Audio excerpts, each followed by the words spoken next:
Kalau dengar nama Hisense, mungkin yang suka sepak bola pernah lihat brand ini jadi salah satu sponsor resmi UEFA Euro 2020 kemarin. Atau tahu dong klub sepak bola PSG yang baru ngontrak Lionel Messi? Hisense itu juga adalah salah satu sponsor resmi mereka. Dan mereka juga bakal jadi sponsor resmi World Cup Qatar 2022. Jadi Hisense adalah sebuah brand global produk elektronik yang produk-produknya juga banyak dijual di Indonesia seperti televisi, kulkas, AC, mesin cuci, dan lain-lain. Untuk Smart TV, mereka juga sudah ada banyak tipe dan ukuran yang dijual resmi di Indonesia. Mulai dari yang 32 inci, 43 inci, 55 sampai 100 inci laser TV pun juga ada. Nah, untuk yang model E7G ini tersedia di ukuran 85 inci dan 75 inci. Dan sekarang di tempat kami ada yang ukuran 75 incinya. Semenarik apa TV ini? Langsung aja kita lihat sama-sama. Pertama-tama kita lihat box dan isinya dulu ya. Di bagian luar boxnya bisa kita lihat keterangan dan fitur-fitur utama Smart TV ini yang nanti akan saya jelaskan di video ini. Di dalam box selain ada unit TV-nya, kita akan mendapatkan standing base yang terbuat dari besi dan terasa sangat kokoh. Untuk pemasangannya mudah ya, sudah disediakan baut dan menariknya ada dua posisi untuk pemasangan standing base-nya. Jadi bisa disesuaikan dengan ukuran meja TV kita. Lalu dalam paket penjualannya juga ada satu buah remote TV dan sudah dikasih baterai juga. Serta ada buku petunjuk beserta kartu garansi. Sebagai info, TV ini bergaransi selama 4 tahun ya, jadi garansinya panjang ya.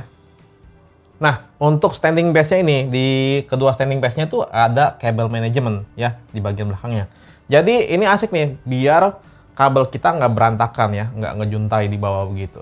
Bagian bodi belakangnya ini kalau saya ketok-ketok, sepertinya menggunakan aluminium. Paling bagian dashboard mesinnya ini aja nih yang kayaknya dari plastik ya. Cuma dia ada teksturnya, ada patternnya, jadi nggak polos aja. Nah, buat yang mau pasang TV ini di tembok atau di dinding, di sini disediakan juga VESA mount. Yang asiknya, dia juga udah kasih baut-bautnya nih. Jadi gini, saya tuh sering pasang TV di dinding pakai VESA mount saya. Cuma kadang-kadang tuh baut bawaan VESA mount itu nggak pas, jadi saya harus ke toko bangunan lagi buat beli. Dan saya suka sama Hisense yang perhatiin hal-hal detail macam begini.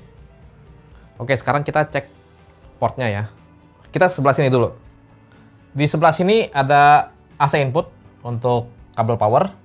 Terus berlanjut ke bagian belakangnya ya. Yang ada belakang ini ada buat colokan LAN sama digital audio out. Lalu bagian sini ini ada USB 3.0. Di bawah sini ada USB 2.0, terus ada 3 buah port HDMI. Lalu ada audio jack, AV in dan colokan buat antena. Nah, untuk konektivitas selain menggunakan port-port yang ada, dia juga sudah ada Wi-Fi dan Bluetooth 5.0. Sekarang kita ke bagian yang penting yaitu layarnya. Bezel layarnya ini sangat tipis ya. Terus ini agak unik ya. Jadi kalian bisa lihat sendiri posisi layarnya itu nimbul dia di luar frame. Kesannya sih jadi terasa modern. Bagian bezel bawahnya lebih tebal sedikit dan ada logo Hisense di tengah sini. Terus di bawah logo Hisense ini juga ada tombol powernya. Nah, dengan layar sebesar ini, bezelnya itu jadi kelihatan tipis banget ya. Bisa kalian lihat sendiri nih.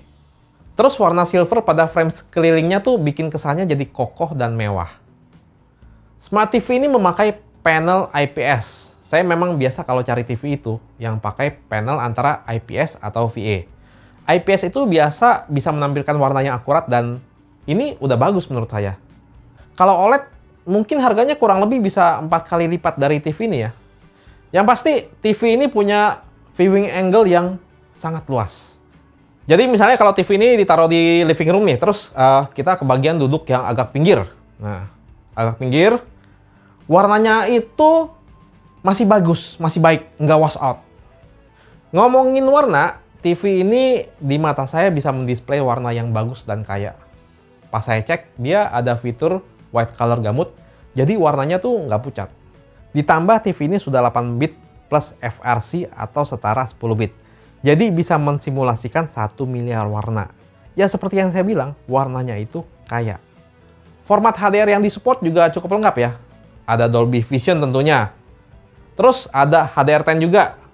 Kedua format ini biasa tuh dipakai di layanan streaming video. Terus dia juga ada HLG.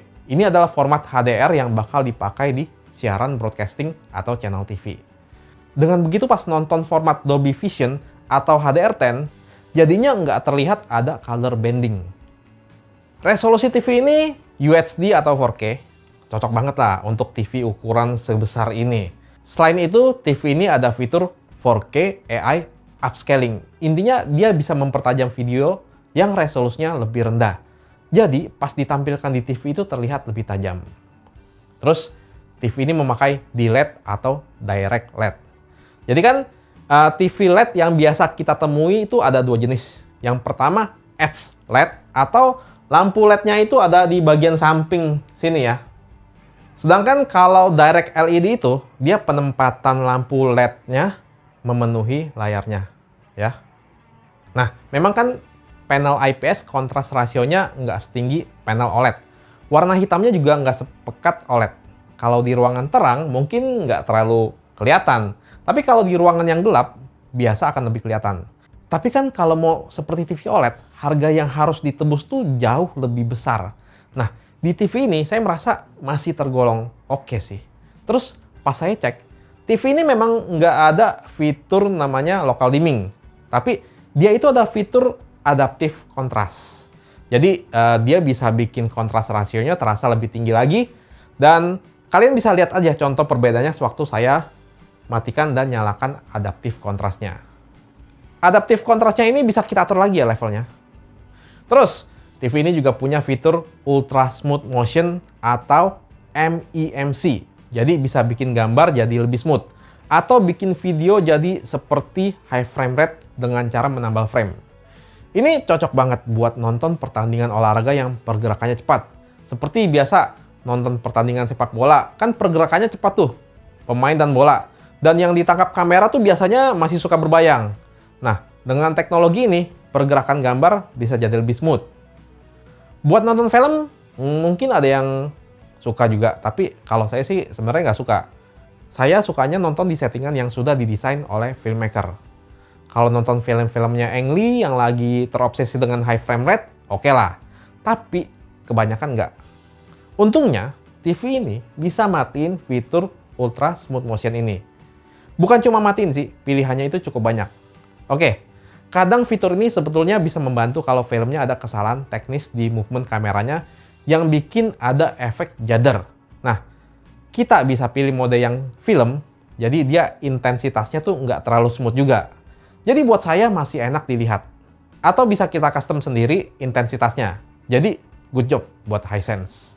Ultra Smooth Motion ini berguna banget dipakai buat gaming juga. Jadi bikin gambarnya juga lebih smooth. Ditambah lagi ada fitur game mode. Jadi dia support ALLM.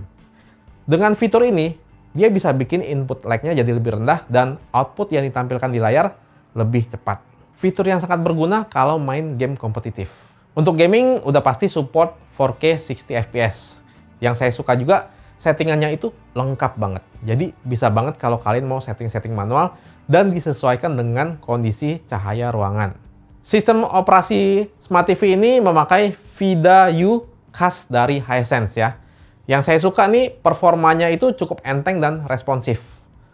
Untuk aplikasi dia ada App Store-nya sendiri dan pilihan aplikasinya lumayan banyak. Beberapa aplikasi penting buat saya sih ada seperti Netflix, Prime Video, YouTube, dan iQIYI buat nonton film Asia. Netflix-nya juga sudah tersertifikasi ya, karena pas saya tes nonton, dia bisa di resolusi tinggi. Ada Plex juga buat yang mau menyambungkan TV ini ke server pribadi. Terus ada Facebook Watch juga. Nah, memang ada beberapa aplikasi seperti Disney Plus yang nggak ada di sini. Mungkin bakal menyusul nanti kali ya. Tapi kalau memang mau nonton Disney Plus, solusi sementara bisa beli TV box seperti Chromecast with Google TV yang harganya juga terjangkau dan support resolusi 4K juga. Oh ya, TV ini pastinya juga sudah support siaran digital DVB-T2. Jadi sebentar lagi kan siaran analog udah mau dimatikan nih. Jadi kalau pakai TV ini, aman lah, bisa nangkap siaran digital. TV ini juga sudah support Miracast, jadi bisa nge-cast dari smartphone kita ke TV ini. Ada fitur asik yang namanya Time Shift. Jadi dia bisa merekam siaran TV, Dan ini cocok buat yang pengen nonton suatu acara, tapi kebetulan lagi nggak sempet. Karena dia bisa diatur waktu perekamannya. Kalau mau pakai fitur ini, kita harus colok external storage ya. Di sektor suara, TV ini mengandalkan 2 buah speaker 15 watt ya. Terus di sekeliling dashboardnya ini banyak lubang speaker yang bikin suaranya tuh menyebar. Jadi selain kencang, dia juga imersif. Apalagi kalau kita nyalain fitur Dolby Atmos-nya ya. Dengan model lubang speaker yang seperti ini, Dolby Atmos-nya sih berasa. Kualitas sih termasuk bagus ya untuk sebuah speaker TV. Ya pastinya nggak sebagus external speaker yang biasa dipakai buat home theater misalnya. Bassnya nggak mendentum seperti kalau ada subwoofer misalnya, tapi suaranya itu cukup clear. Terus modenya juga banyak. Bisa diatur sesuai konten yang kita nikmatin dan ada pengaturan equalizer juga. Lengkap lah ya. Untuk remote controlnya simple. Dia nggak terlalu gede tapi nggak terlalu kecil. Tombolnya nggak terlalu kompleks atau terlalu banyak tombol, tapi enaknya dia itu ada shortcut untuk memudahkan pengoperasian seperti tombol untuk Netflix, Prime Video, dan sebagainya. Bahannya sih standar lah dari plastik.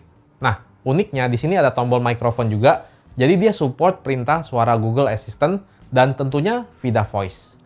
Saya coba pakai Vida Voice dan ternyata dia support perintah dalam bahasa Indonesia dan yang penting dia itu responsif. Buka Netflix. Oke. Buka YouTube. Untuk harga Smart TV ini kalau kalian cek di official store Hisense di marketplace seperti Lazada, Shopee, Tokopedia, JD.ID, atau Aku Laku, dia dibanderol di 19.999.000. Tapi kalian bisa rajin-rajin cek ke official store mereka karena biasanya suka ada promo-promo yang menarik. Nah, jadi menurut saya tuh Smart TV ini udah memenuhi kebutuhan zaman sekarang lah ya. Untuk kualitas display udah bagus, warnanya kaya, udah setara 10-bit juga, terus support Dolby Vision dan Dolby Atmos.